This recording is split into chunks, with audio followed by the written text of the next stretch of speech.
नमस्कार दोस्तों, मैं विनीत कुमार स्वागत करता हूं आप सभी का अपने इस यूट्यूब चैनल पे। तो आज जो हम डिस्कस करने वाले हैं दोस्तों, वो अपना इकोनॉमिक एंड सोशल काउंसिल जो है, जो कि एक प्रिंसिपल ऑर्गन है article 7 of the United nation के चार्टर के अंडर। इसको लेकर दोस्तों जो प्रोविज़न है वो दी गई है आर्टिकल 61 से 72 यानी 61 से लेकर 72 आर्टिकल तक, जो कि मेंशन किए गए हैं चैप्टर 10 के अंडर, जो कि स्पेसिफिकली बताता है कि इकोनॉमिक सोशल काउंसिल क्या है, क्या करेगी, क्या नहीं करेंगे।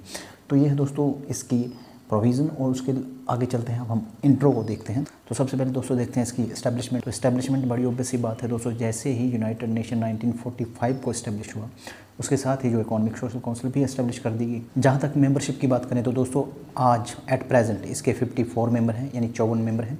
पर ये जो मेंबर थे दोस्तों, ये ओरिजिनली यानी जब ये स्टार्ट हुई थी काउंसिल तब 18 थे, और उसके बाद 1965 यानी 1965 को ये 18 से 27 हुए। उसके बाद दोस्तों ये हुए 1973 यानी 1973 को ये 54 कर दिए गए। सो पहले 18 से 27 और 27 से 54।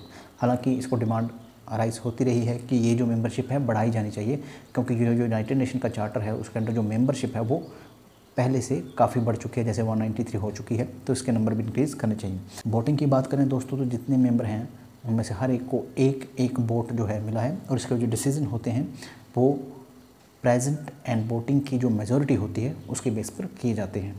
नो दोस्तों, नेक्स्ट क्वेश्चन है वाई इकोनॉमिक सोशल काउंसिल, कि ये इकोनॉमिक सोशल काउंसिल इसकी ज़रूरत क्यों है। तो इसका जो आंसर है दोस्तों हमें मिलता है चैप्टर 9 के अंदर।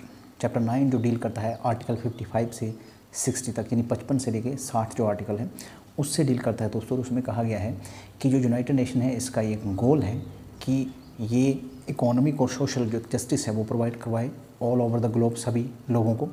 और उसी के अंडर दोस्तों इसकी जो नींव रखी गई है, इसके अंडर जो आर्टिकल 55 to 60 है, इसके अंडर ये भी कहा गया है कि जितने भी मेंबर्स हैं यूनाइटेड नेशन के वो एक दूसरे को कोऑपरेट करेंगे इस गोल को अचीव करने के लिए, और इंडिविजुअल लेवल पर भी अपने कंट्रीज़ अपने देश में भी उसको बढ़ावा देंगे। साथ ही साथ ये कहा गया कि दोस्तों कि ये जो फील्ड है यानी इकोनॉमिक और सोशल काउंसिल का जो फील्ड है, या इकोनॉमिक या सोशल एक्टिविटी का जो फील्ड है, उसमें जो है वो रिस्पॉन्सिबिलिटी होगी जनरल असेंबली की, और जनरल असेंबली जो है इस रिस्पॉन्सिबिलिटी को फुलफिल करेगी through economic and social council.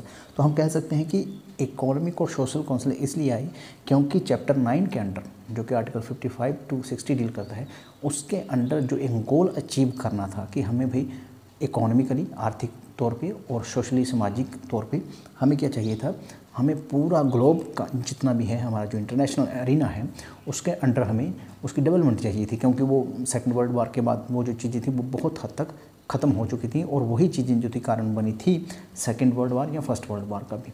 तो ये भी कहा गया है कि बिना सोशल और इकोनॉमिक अपलिफ्टमेंट के जो पीस और सिक्योरिटी जो कि प्राइमरी एम है यूनाइटेड नेशन का, वो अचीव नहीं किया जा सकता।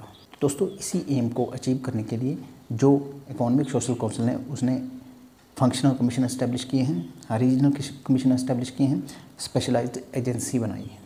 क्योंकि बड़ी ऑब्वियस बात है, ये जो है टास्क है इसका बहुत वाइड है, चाहे वो पॉवर्टी एरेडिकेशन हो, चाहे वो हेल्थ हो, चाहे वो एजुकेशन हो, चाहे वो सस्टेनेबल डेवलपमेंट हो, एनवायरनमेंट के लेकर प्रोग्राम, या वो नेचुरल डिज़ास्टर हो, या और किसी भी तरह का कोई प्रोग्राम हो, वहाँ पर इसका रोल जो है वो बहुत ज़्यादा होता है। इसलिए मैं ये भी कह सकता हूँ कि ये यूनाइटेड नेशन का ऐसा प्रिंसिपल ऑर्गन है जिसके पास सबसे ज़्यादा काम दिया गया है। तो इसमें चलिए देखते हैं दोस्तों कि establishment of the commission and agency. तो पहले functional commission of the council, कि कौन कौन से फंक्शनल कमीशन जो है काउंसिल ने एस्टैब्लिश किए हैं। तो इसमें सबसे पहला जो है United nation commission for the social development है दोस्तों, commission on narcotics and drugs, commission on the crime prevention and criminal justice, commission on science technology and development, commission on status of women and commission on population and development, United nation statistical commission, United nation forum on forest.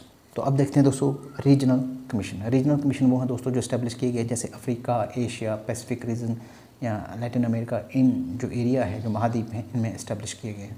इसमें है United nation economic commission for Europe, United nation economic commission for Africa, United nation economic commission for Latin America and Caribbean island, United nation social and economic commission for the Asia and Pacific, United nation economic and social commission for the western Asia. उसके बाद है दोस्तों इसकी specialised agency. पहली है इसमें FAO यानी food and agriculture organisation, next है ICAO यानी इंटरनेशनल सिविल एविएशन ऑर्गेनाइजेशन, उसके बाद है IFAD यानी international food and agriculture development. Next है दोस्तों ILO यानी इंटरनेशनल लेबर ऑर्गेनाइजेशन, IMF यानी इंटरनेशनल मॉनेटरी फंड। उसके बाद है दोस्तों ITU यानी international telecommunication union. Next UNESCO, United Nation educational, scientific and cultural organisation. UNIDO, UNIDO United Nation industrial development organisation.